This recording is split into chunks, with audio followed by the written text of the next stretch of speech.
we have to believe more in ourselves and in the work that we do to know that, man, I cannot just be easily replaced. How are you? I said I got an accident. Like, oh, sorry about that. What time are you coming to work? Yeah. Hello, welcome to today's episode of Revealing the Unseen. My name is Rachel, and we'll be talking about work-life balance. I'm hosting a dear friend of mine, and he'll introduce himself. Boris Mugisha is my name, Boris Mugisha Nahawe. An entrepreneur in the Airbnb space. I am also co-founder of two amazing companies that are yet to be revealed. And since today we are revealing the unseen, you may hear some of them first here. But I have two amazing companies that are soon hitting the ground. And besides work, I am a firm believer in Christ and the potential that young people have. Yeah. Okay, so I want us to talk about work-life balance. So I want to know from you, what does work-life balance mean to you? I look at them separately, work and then life, yeah?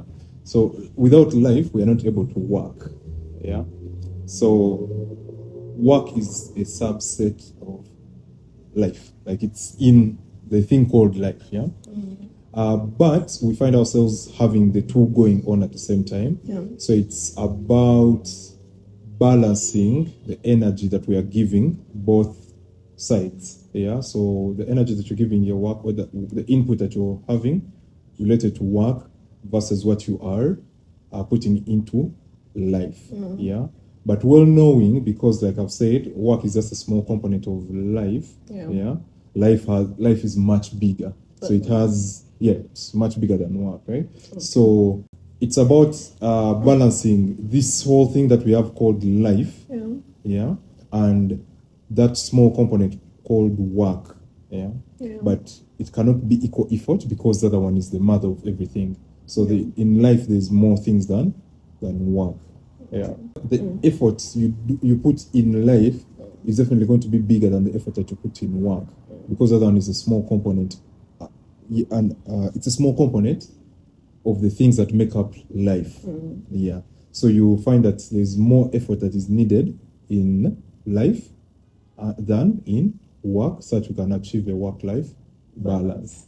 Okay, so do you think that currently we tend to put in more energy into work than life? 100%. Yeah. Been victim of that. And I think it's the majority of what is done, especially around us, even as the younger people who are just getting into the work life, we are jumping in there with so many expectations, looking at work as if it putting our definition of who we are on our job titles, on work, and that in itself has led to more attention being given to work, because even the people who we look up to, the people who are much older than us, everyone, tells you work, yeah? And it's a common occurrence for so many people, like study and then look for work, These other fields that make up life are not as prominent or much talked about, because even just if you look at the setting that we have, the week, 5 days out of 7, we have work days and then the weekend, So meaning, if you were born and they told you that this is what you're going to do, you have 2 days to take a break, and then the rest of the time you're working. So that automatically, I think, has led us to that point where we are giving more effort, or we are giving more attention to the work than the life. Yeah, that's a very insightful take. Have you been a victim of it? Have you been in a situation where you've completely lost balance? Completely losing balance is crazy, But yes, 100%. I think most people understand when they hear burnout, or that exhaustion. Then I think later stages, depression also comes in, etc. But yes, I've been in that place where I've lost balance, where work has taken over my life, which I think most people witnessed because of the work that we did with Tupayo. Like shout outs to the team and the CEO and founder, because it's still operating. But while I was there, I found it hard to balance my work and my life. It's crazy though, because travel experience, those are lifestyles. Huh? Yeah. You do like, I don't know, we'll travel to like Mbale to meet hosts there.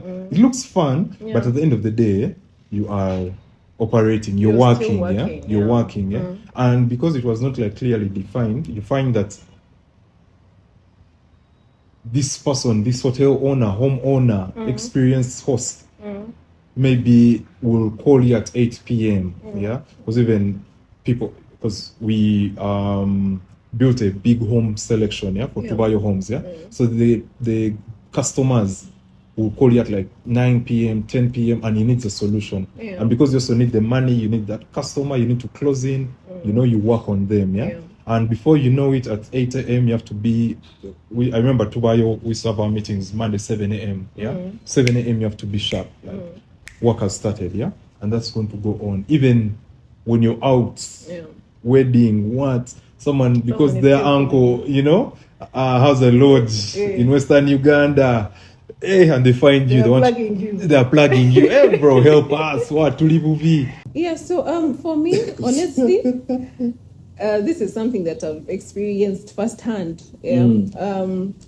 I think I'm a workaholic. Yeah. At least I used to be. I see that. It used to be. I think I'm trying to do a bit better now. My life was work. All I want to do is work. I used to hang out with my friends and I have my laptop all the time. Yeah. So imagine you're going to have lunch with someone and then you're like, guys, let me first work. Then I'm going to be on the laptop for some time. And then now I'm going to get a phone call. Then now I have to take the phone call. So you find that I have gone to spend time with my friends, but then I can't even spend time with my friends. Yeah? I can't even tell them I'm feeling tired. This is how I'm doing in life. I'm trying to have a conversation. Then all of a sudden I'm like, oh, I need to reply this email. Oh, I need to check on this and that. Yeah. So, yes, it's hard to balance work and life. And me, I'm really just trying to figure out how to be able to do both. Recently, I was very sick.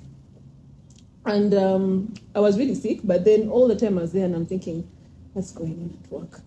What's going on at work? I need to check my phone. I need to make a phone call. I need to do this. And then people are telling me, give yourself some grace. I can barely sit, but then I'm struggling to be on the laptop to know what's happening. Know what's happening and be able to do all that works until I had sit down. Are you trying to guilt trip your employer? To show them that no, that I'm a good employee. Maybe. Maybe just in your next promotion. Maybe so.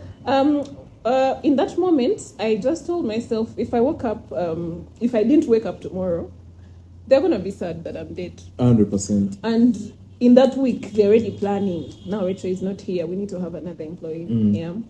Rachel, just taking you back. Yeah. At what point did you realize that you've lost balance? How I realized I had lost balance. I think I was developing.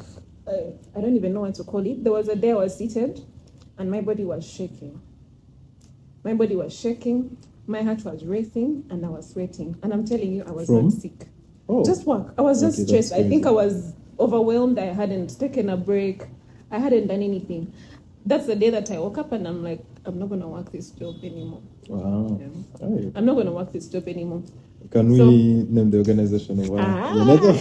People come for me. So guys don't take that applications. Anyway, okay. How did that entire experience of you losing balance did it ever affect your health or your relationships or friendships? It messed with me more.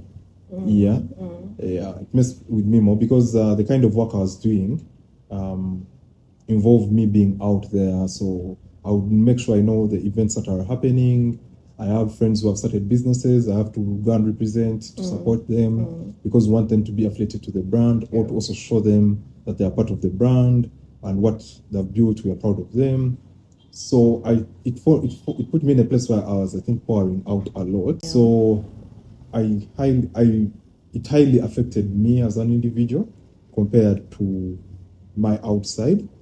But also, I think it put me in a position whereby I would interact with my friends a lot of work-related matters. Yeah. And us in like the startup world, like because that was like peak. Yeah? You meet someone, it is high. What do you do? Like, bro, I've not even found out how did you come. Then How are you? You have to begin pitching there and You're then. pitching. This is what we are doing. There's problem we are solving. Like, everything was centered around work. Yeah? So, however much I was pouring in by being physically present and whatnot, I found that I was not really, I don't know, intentional or giving like a full package of what like a proper friend is, especially to people around me. And also we found that the team was made up of so many people who are my friends who we worked with. We went to school. Most of them actually were in my discussion group at uni. So you guys had dominated the company. We had taken over. No, but we were crazy guys. We are brilliant guys. Yes, you are. We are brilliant guys. Yes. Yeah? So now you find that we had colonized we Tuvayo. have colonized Tuvayo. We are friends, but now work is taking over. So we do not really have those nice friendships of like whereby you can sit down and talk about everything and anything. And now it's about, hey bro, did you send that report or did you see what this client? That's actually true. So I think that's what comes top of mind. Because I think I've also experienced it. I had tried to tell myself that I'm going to work within my working hours. Once I go back home, I'm not going to work again.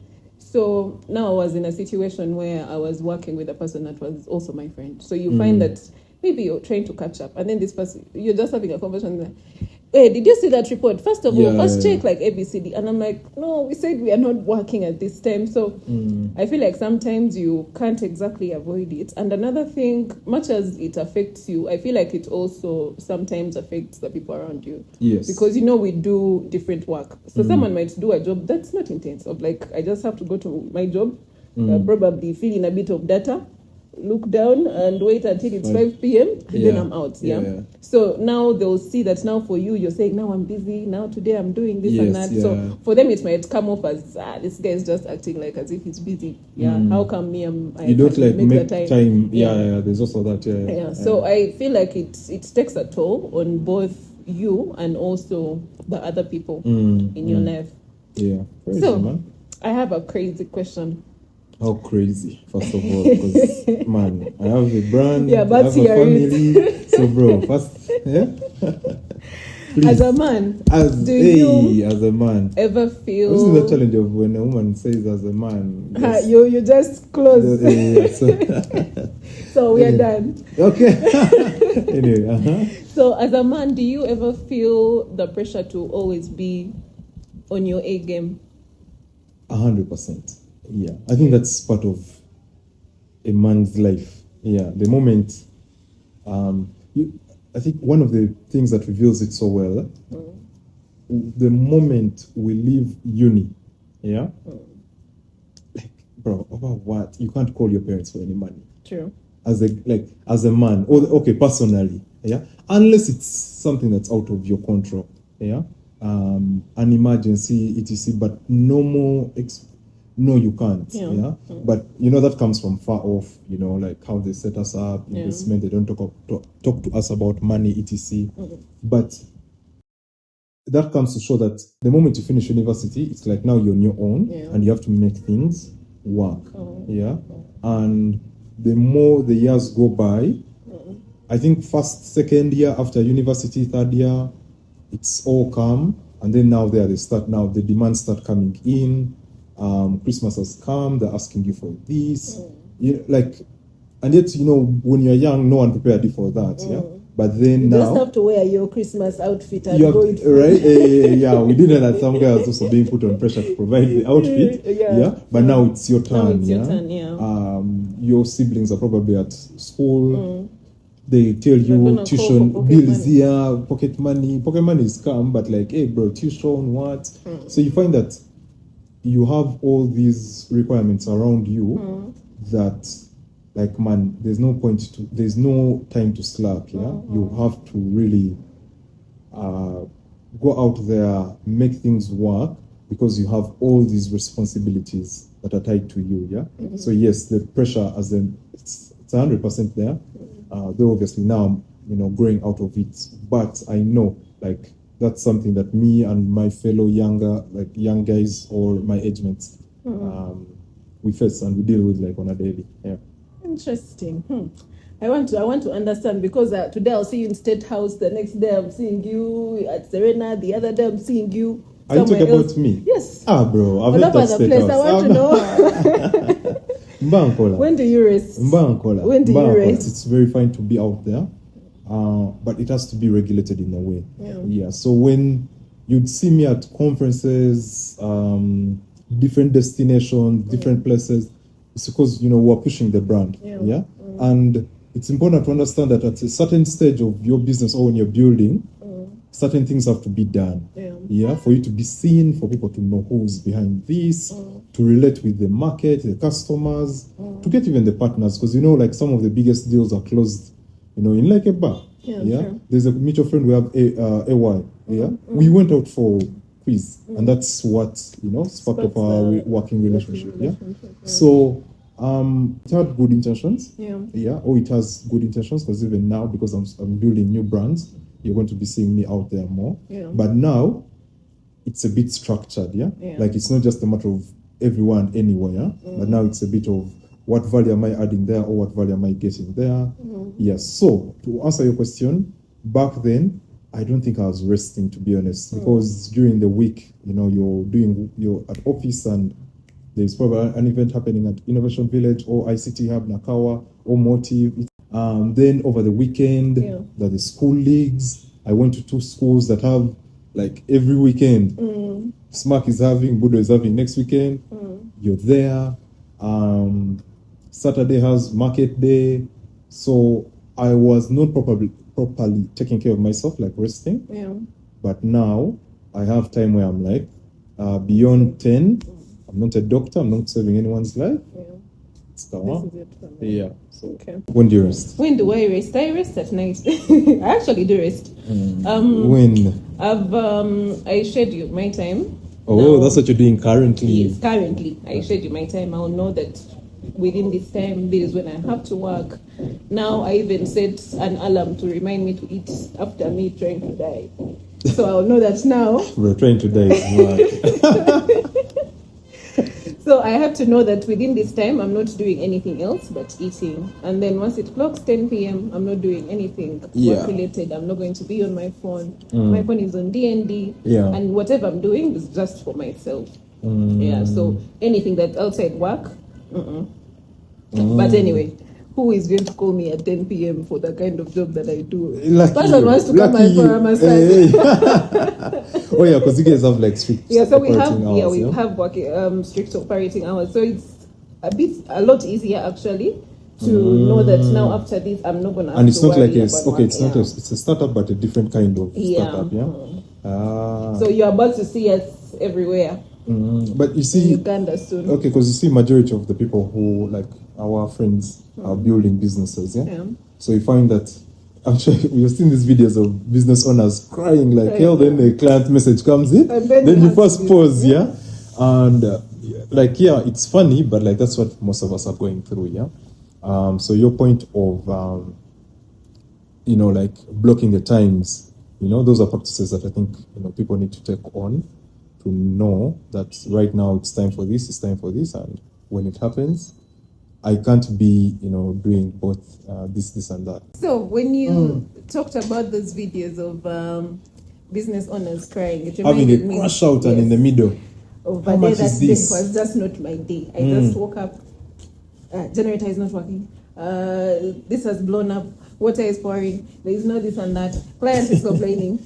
It was like, a series of 10 million things going wrong. In that very moment, I first I sat down and I cried. So while I'm crying, I hear someone knocking on the door and they're telling me, madam, a client wants to talk to you. I had to wipe those tears and go, and I'm like, hello, how are you? How was your session? After I was just losing my mind a while ago. So it can be crazy sometimes. So do you think, why do you think we let something like that happen? I don't think we let it happen. I don't think we let it happen really, because most times you don't have control of the things that are going to happen. Yeah, so I probably woke up in the morning and I didn't know that the generator is going to break down on that particular day. No. That situation of you're in the middle of your breakdown, or you're going through the emotion, and then you hear someone knocking and you pause that one to first go and handle the client. I feel like we rate work a lot more than we rate ourselves. Yeah, and because in that moment I could have told someone, I can't talk now, kindly tell them, but maybe manager is sort of engaged, or she can't talk now, or she's not around. Yeah. But still, I told myself, much as I'm feeling all these feelings, I'm going to get up and go and have this conversation with this person and smile and talk to them like nothing is going on, and yet deep down, I'm losing my mind. So I feel like we need to teach ourselves to give ourselves grace. Yeah. When you're feeling like, they tell us at work, if you wake up and you're feeling like you're feeling very overwhelmed today, kindly take the day off. Yeah. Oh, really? Yes. Are you guys hiring? Because I think I may work for 2 days, yeah? But you see, okay, I feel like there's a root cause there before. Okay, yes, understand that you give yourself grace, yeah? But personally, my observation is we have a bit of like a scarcity mindset, or we feel like this is the end of our life, yeah? So you feel like that client, bro, like, I'm gonna lose my job. I want to lose. So you attach so much value to your point of like, we put more effort, we put more attachment to the worker and whatever, compared to our emotions or feelings or our well-being. Yeah. So because I don't know, what we are used to business being small, so any one customer, you feel like, bro, this is it. This is it. I shall do anything and everything to closing the business. Yeah. Because, like, why would you be in the middle of a breakdown that is probably justified? Things have happened that are out of your control, and then you pause it. So you've not dealt with it, as it has come, and then you find yourself now getting on this client, and they need maybe something that needs a follow up. Before you know it, you've gone back into your normal work. You've worked, the entire day is gone, and it has happened today, then also tomorrow.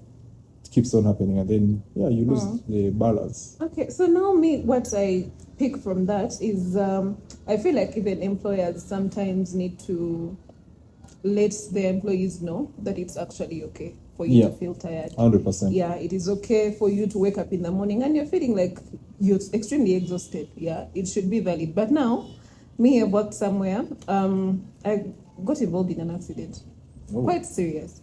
And I got an injury with my head. And then this person calls me and they tell me, they told me you got an accident. They kept calling. So eventually they give me the phone to talk to the person. So I pick up the phone call. I'm like, hello. Yes, how are you? I said, I got an accident. Like, sorry about that. What time are you coming to work? Yeah. Yeah, and I was literally there on the bed, not understanding what's going on. My head is hurting. I have wounds. And then all someone cares about is, what time are you coming to work? Yeah. So I feel like sometimes we push ourselves to extremes because of the kind of standards that our employers will set. Us at work, they will tell you, if you're not feeling okay, please go home. If you want to work from home, please let us know that I need to work from home. If you need to take a break, let us know that I need to take a break, and person ABCD will do my roles for me. So it's better than you going and then you can't even deliver to your best. Because, I feel like you can get to a point where you get a brain freeze. Of like, now you're overwhelmed. Even the smallest things that you could normally do, you just can't do them. Because you're probably tired or you keep making mistakes. I think there's a bad relationship that exists between employees and the employees and the employers, and the work culture that obviously is set by the leadership, who in this case be the employers or the team leaders, contributes heavily to it, but also the employees' behavior, some of the things that they do. Yes, it all comes down to, what culture have you set as a team leader. But you see, like how you're saying, at work now, you can text and say, I'm not feeling well, so I'm not able to come in. You're going to get guys who out of the 5 working days, a Monday I have someone that's burnt out every week. You understand? Eh? So guys get to abuse some of those things. Yeah. And you know that is the news that these managers or business leaders share with each other, yeah? Because you like that's what they maybe hold on to say, no, we should let people like work regardless, because people do tell lies there. As at a workplace whereby, bro, you will not be released if you're going to bury someone without evidence of a death certificate. Really? So you come to me and you tell me that, bro, I've lost X, Y, and Z in your Banange, Chitalo, what? I used to first tell you. I was supposed to tell you, hey, bro, okay. That's crazy. Yeah, I tell you, okay, it's okay, that's really sad. Yeah. Now, yeah, someone's indicated email, bro. Yeah, has like, man, what are we doing here? Yeah. But it's because maybe previously guys have been, stepped on the head, or guys misuse some of the opportunities that are given to them. So I believe the relationship, but then it stems from the culture, yeah. Both parties knowing they play a role, and the team leaders have to set this, because man, if there's that mistrust, then why are we working together, man? Yeah. So. Then that brings another thought in my head. I'm thinking, if I'm working, sometimes you'll be scared to tell your bosses that, you know what, now I'm actually tired, because you're going to think you'll give them the impression that maybe you can't do your job, or now you failed, or the work is now too much for you, and then you don't want to give them that impression. So you find that now you oppress however you're feeling, and you just keep moving, just for you to show that you're actually strong. Do you think that sometimes that happens? Yes, I think that happens a lot, and the reason is this comes from there's an amazing book called The 4 Agreements. Yeah, it talks about how we are a reflection of the things that we do or say. Yeah, now you find that a worker who doesn't fully believe in the effort that they put in, or knows that they are clutch, like they are good, is the person who is going to have those confidence issues. Yeah, so it's like an esteem thing. Okay, not personal esteem, but like they don't believe in themselves and the outputs that they have. That the first thing that comes to their mind is, if I put in a request to take 2 days off, they may easily replace me. Yeah, because probably you do not have self-belief. You do not believe in yourself. Yeah.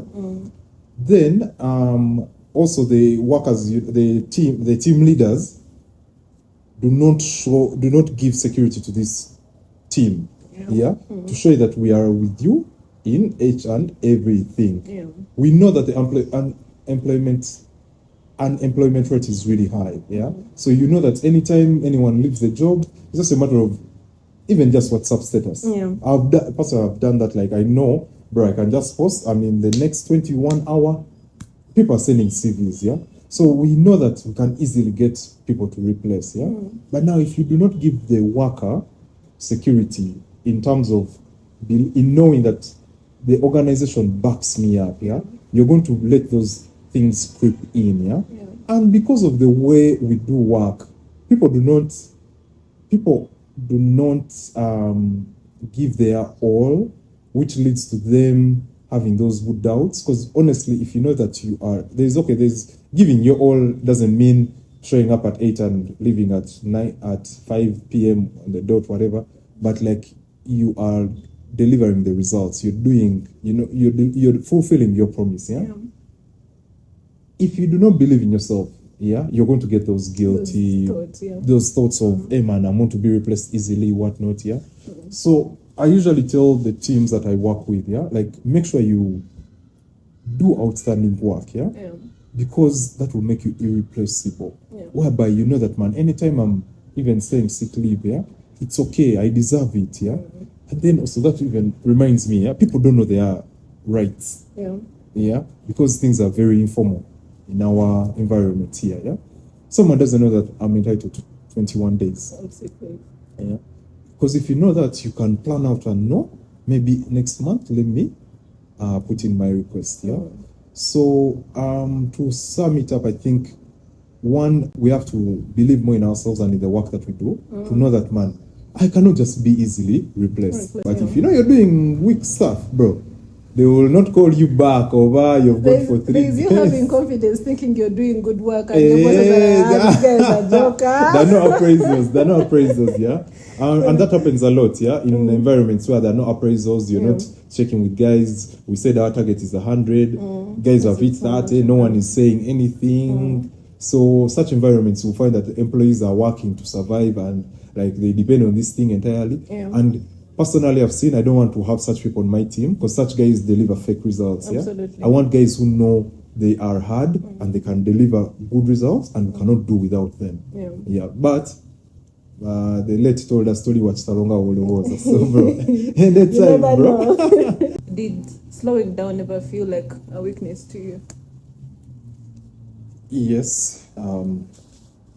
Yes, it did. Especially in my previous work life. It's when I'd moved on from Tubayo.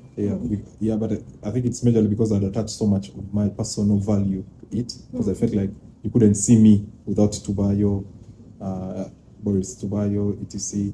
So at that point when I left and I took the break, I felt as if I'd gone back. Because top of startups in East Africa, you're in every conversation. You're talking to different audiences. Like, bro, the contacts, thank God, with Grace, I still even have them now. But, you've reached that level, and now all of a sudden, I can't talk to them. So I felt like, you said what, weak? I felt like that slow process had taken me back. Because I have a close friend called Melanie. I met her, and she's the one who helped me understand that so I felt like I'd reached here, and then now when I did that, I went back down, right? So she just helped me understand that no, from here I've just gone here, and I'm now looking for a new trajectory. So it's until we had that conversation that I recognized that slowing down is actually fine, like it's totally normal, and it's part of life, and usually it's the beginning of something great because you now have some time to like. Your mind is clear. You have some time to like cook up, come up with something amazing. Right now it sounds pretty much easy, but it was not an easy thing for me. To like accept that now this is no longer part of me, and I have not become weak or gone back, but rather I'm now just choosing a different path. Okay, interesting. Aside from it making you feel weak, did it actually make you feel better? Did you take a bit of rest? Did you feel like now you are well rested before you could actually move? To move or like come back to like... Come back and push. Push. The words we use when because push is with force, aggressiveness. Now, I took I think about 6 months, and I think that was an amazing period in my life. The first 2 months were really scary. Feel like I would spend the day in my room. I don't want to get out. I left Kampala, even moved back to Entebbe. Entebbe is really nice, man. Like the lake, the breeze, less people. My phone time reduced. I was only talking to like family, and I used that whole time to reset. And the moment I got to understand and also appreciate what I'd gone through, that everything was for a reason. It was not just, and also appreciating that we did all this without proper guidance, like the whole taking on so much tasks without right systems and structure, that took like a log off me. And then now I began to enjoy the break, like traveled around Uganda, I went to cities that I'd never been to here, stayed there, and it was like I would just, waking up and there's no Oba finding you well, as per my last, nothing like that. And now it was just about, okay, so where do I want to see? Who can I go and I visit? What can I learn? I even tasked myself to do new things. I did a bit of content creation, made me more confident in front of the camera. Spent time with my parents who, to be honest, I think without that break, I don't think I had spent enough time with them until that time, because now the work, and it taught me, it showed me what really life is, because now I know it's not that deep. Like, if something that I was so attached to like that, I can let go of. Now these other engagements or these other ventures, yeah, it's not that deep. Anytime I can move on, and I create time for like family. That's interesting. I think I've gone through something similar to what you just explained, and for me, all I knew was to work. Yeah, because we didn't have many structures like you said, and I was also working in a startup, and we were a very lean team. So you'd find that you have do quite a lot. so many things that you actually have to do. You have to always be looking out for contacts. You have to always be trying to network. So all I knew to do was to work. Yeah. So when the company closed, I didn't like it. I was extremely unhappy about it because I didn't know anything else apart from that, because this is somewhere I had worked from the very, very, very first day that the company opened up until now. I'm hearing I've done this, I've made the first clients, I've seen the company grow from probably this revenue to this revenue, and then I'm hearing that it's not going to be there anymore. So at first it felt bad. I didn't like it, but I didn't even try to look for a job, I think, for about 5 months. You had made enough money. I wish. Okay. And it was nice for me to actually take a break, and it made it even easier when I went to work my next job. I couldn't work because I felt extremely underutilized. Because now I had been doing all these things, and then someone is telling me to just sit down on a computer and send a report. I would sit and do my work in like 5 minutes and I'm done. So I did that for like, I think, a month, and I'm like, not enough. This is not working for me. But still they say, careful what you wish for. Because you've said something. You see that there's a bit of attachment that comes when you see something growing. Exactly. You start getting attached to the results. You've seen from 0 to 100 million what, and you do like. You not separate, so you feel like this is my baby. It's part of me, and now that's where we get back into that mess of So I feel it's quite uncomfortable sometimes, but I'm starting to learn that everything happens for a reason, and in most cases it's always for the better. It's always for the better. We have to learn from the different experiences. This has been a very interesting session. What has stood out for me is that balance isn't perfect. It's never going to be 50-50. We just have to be a bit more intentional. So I want to know from you, what would you tell someone that is grinding so hard and they are not giving themselves a break?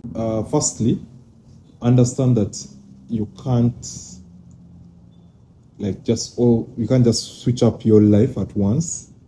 First, appreciate that life is made up of different spheres. My former mentor taught me that you have the spiritual, financial, health, work, then relationships. They are defined in many different ways.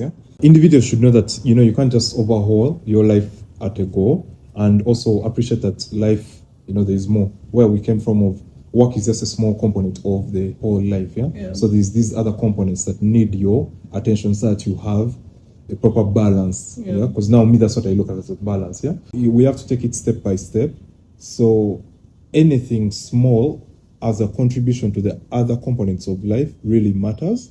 So we have to first of all know, how am I doing when it comes to my Christianity, my spiritual life?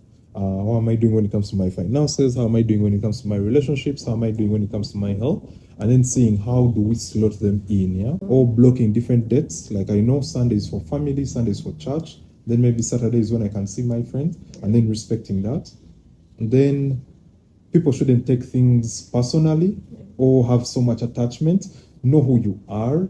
Don't let the work define you, such that you find yourself that for you, even at 10 p.m. someone can access you, about work. That's not what being the best employee is, and it's a lie, because your employer is just looking for the next person to replace you. Do not get too attached to that opportunity. Know that it's because of who you are that you are there, and give it as much as you can, but in the right time. that 8 to 5 or whatever work hours that you have, because at the end of the day, if that work is stripped off, we still find you. So what I get from that is setting healthy work boundaries. Setting healthy boundaries. That's what I would say. Healthy boundaries. Yes, generally. healthy boundaries. Okay. Yeah. Thank you so much. Okay. Shout out to Evera Living that is hosting us today. This beautiful space is in Tinder on Stretcher Road. Thank you for watching. Catch you on the next one.